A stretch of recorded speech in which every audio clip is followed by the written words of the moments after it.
We were out bright and early this morning with the police department's homeless outreach team as they work with the county today to reach out and find homeless people and get them vaccinated. It's a tough job, this man wanting nothing to do with the outreach team. But many others within San Diego's unsheltered population have been willing to take up offers for services, in this case, getting a COVID-19 vaccination. Today, the homeless outreach team, or HOT team as it's called, set up these pop-up tents in Balboa Park where county public nurses were waiting to administer vaccinations. Throughout the morning, HOT team vans brought homeless people from the downtown area here, including 50-year-old Alejandro Dumas. And I said, yeah, we got this outreach place over here. And I said, sure, let's go check it out. And they said we have the shots here as well. The single shot, and that's the one I wanted. I don't want to have to go like twice to get another damn shot. So I'm glad I did. That single-shot vaccination, the Johnson & Johnson vaccine, has been critical to the county efforts. The one-and-done nature of the vaccine makes the job easier since many in this group could be hard to locate for a second dose. Since March 15th, when this population became eligible, 628 homeless people have been given the J&J vaccine. I was literally talking to the HOT team myself, and that's when one of the officers grabbed me and told me about this event here. And I said, sure, not a problem. I'll even get the vaccine. That's not a problem. To be clear, the outreach team says it does not force people to get vaccinated, but communicates the vaccine is available and leaves it up to each individual. Some may be angry, upset, but I would just say you need it. You need it to survive this COVID, because COVID is a killer. You definitely need to be vaccinated against it. They did a great job. You know, they go out driving around and they let people know they're out there. And make sure you get settled and the help you need. Today, among Alejandro Dumas's few but cherished possessions, a new vaccination card. Artio Hadup, NBC7. We first met the Crone family back in October. Their backyard looks a little bit different these days as their granny flat project comes to life. The change has been astounding. The framing is now up on this 1,000 square foot mini house being built for Doreen Crone's parents, who sold their Carlsbad home to pay for this granny flat that will cost several $100,000. It's pretty cool. Take a look at what the backyard used to look like. That nice landscaping now a thing of the past. After 45 days to get permit approval, the backhoes rolled in, digging trenches for water, sewage, gas, and electric lines. Next came the cement foundation, and now the wood framing of the house. There have been a few unforeseen issues. The granny flat is up against a canyon, which got the attention of the fire department. That forced a change for the project design manager. So I had to add on additional fire plan, some brush management notes, which was unexpected.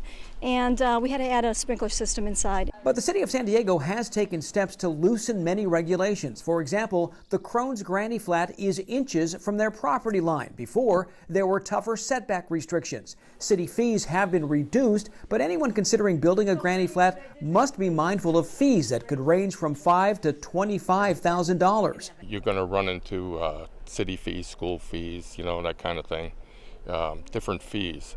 So your permits on this one here was roughly $15,000. Something else to be aware of, the soaring cost of materials like lumber.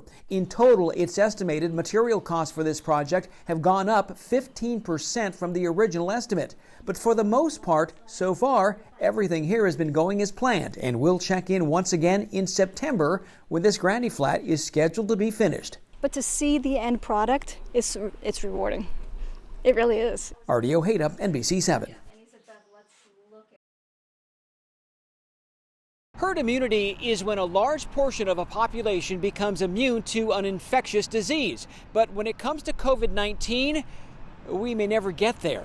Certainly, we can't get there anytime soon if people don't get the vaccine. If people are not getting vaccinated, we're just not going to reach herd immunity. And that's really just a fact that's widely accepted at this point. Dr. Abby Olulade says it's discouraging and disappointing, but it also points at a need to improve messaging on the importance of getting vaccinated.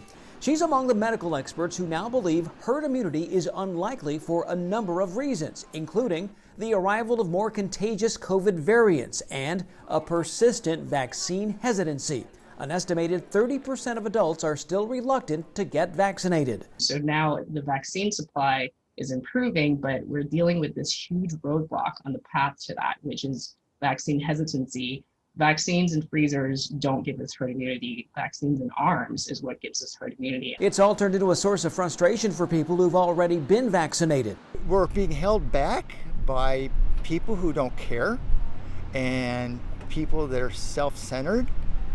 No, there's something wrong with that. I don't know it can be done, of course. I think it's a shame. Those people wouldn't be as old as they are if their parents didn't get them vaccinated with smallpox and chickenpox and everything and other things. With the new variants, it's believed it will now take around 80% of the population to get vaccinated in order to reach herd immunity. And while that number applies to a global population, to give it some context, right now just over 40% of San Diego County's eligible population is fully vaccinated.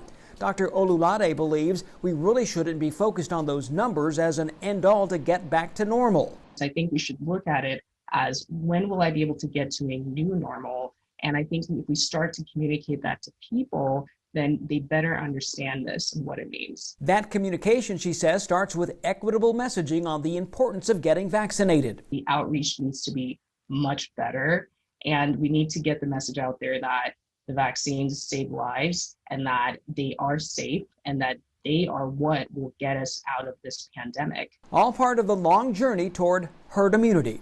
Artie Ojeda, NBC7.